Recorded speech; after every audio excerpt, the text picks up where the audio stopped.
When I was 19, I moved from Oregon to Florida to be with my boyfriend at the time.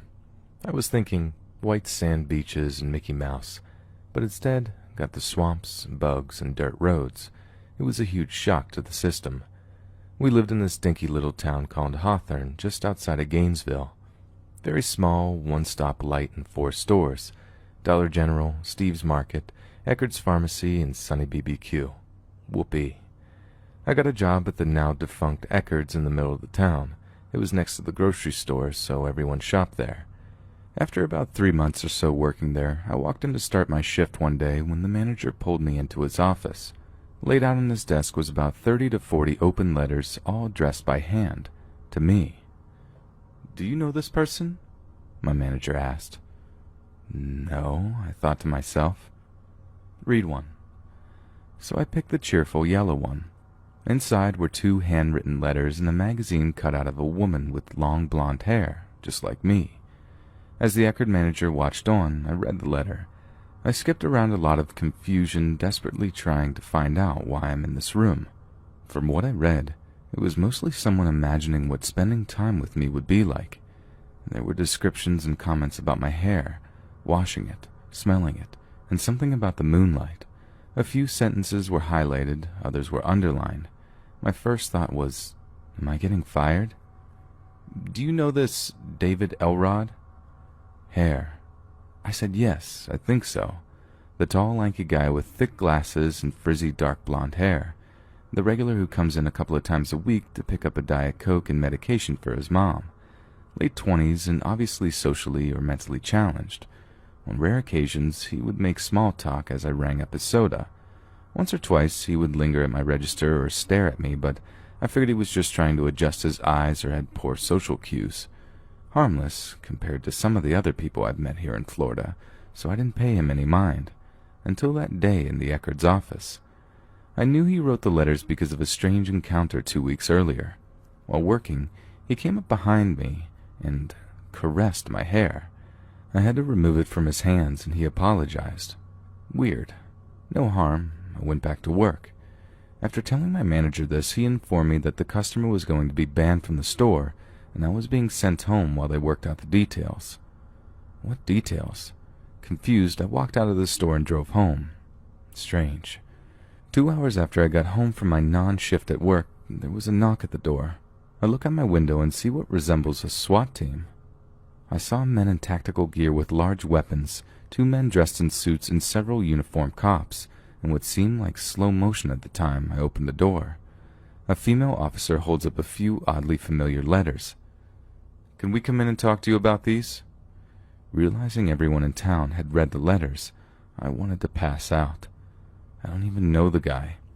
We have a seat on my couch and she begins to speak.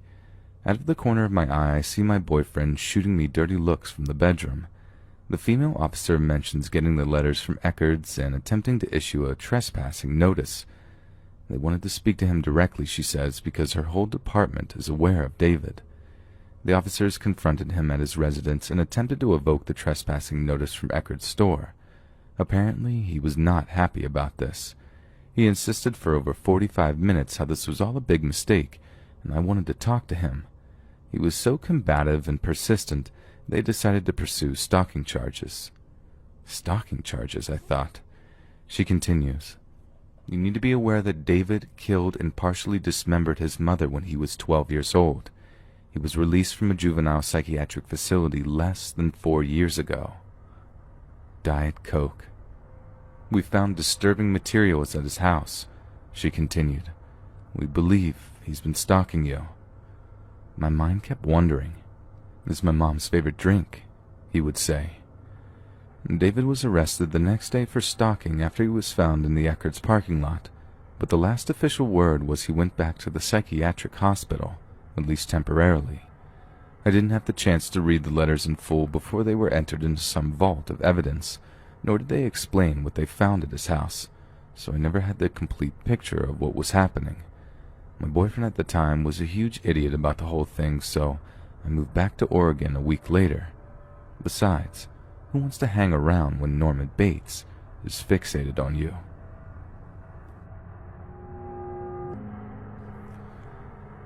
I live in Florida, and this incident happened about 3 weeks after Hurricane Irma. Back in July, the ex and I had just finalized the divorce, and I moved into a gated neighborhood where every house was rented out by the same rental company and landlords. It's a very small neighborhood with about 15 houses tops. All 15 houses are bordered around a man-made lake with the backyards facing the lake.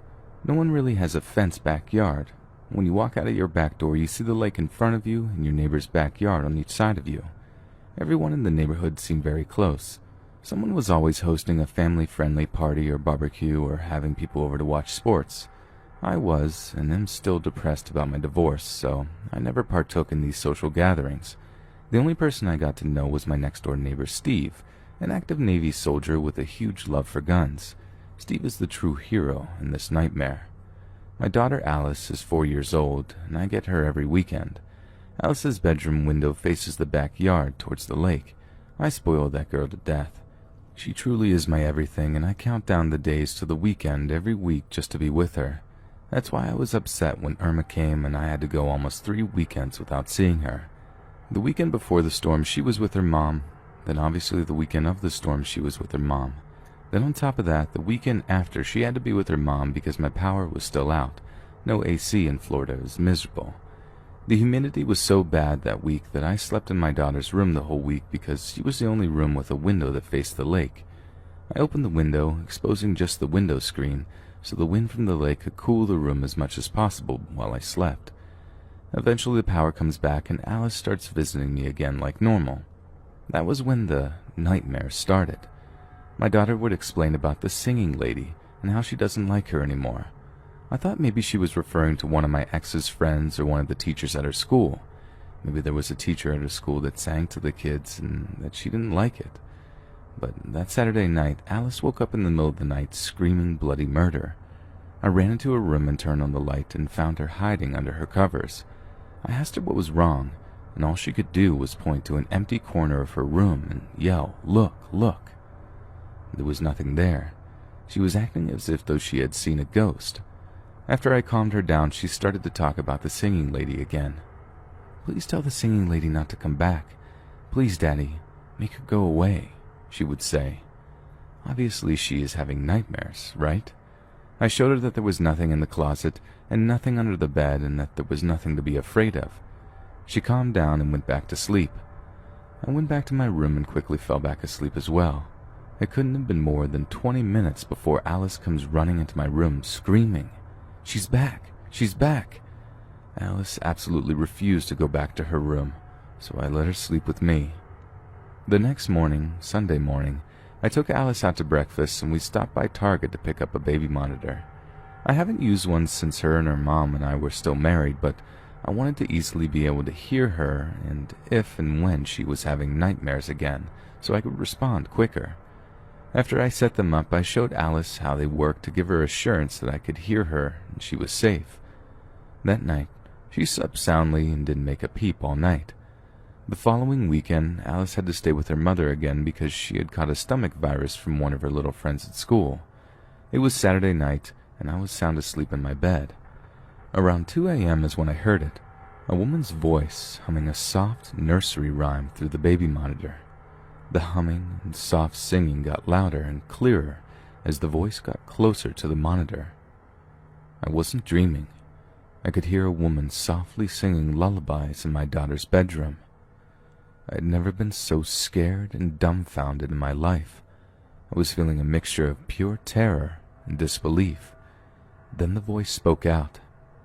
"Alice, sweetie, are you awake?" Adrenaline shot through my veins. I jumped out of bed and locked my bedroom door. I picked up my cell and called Steve from next door. He didn't waste a second.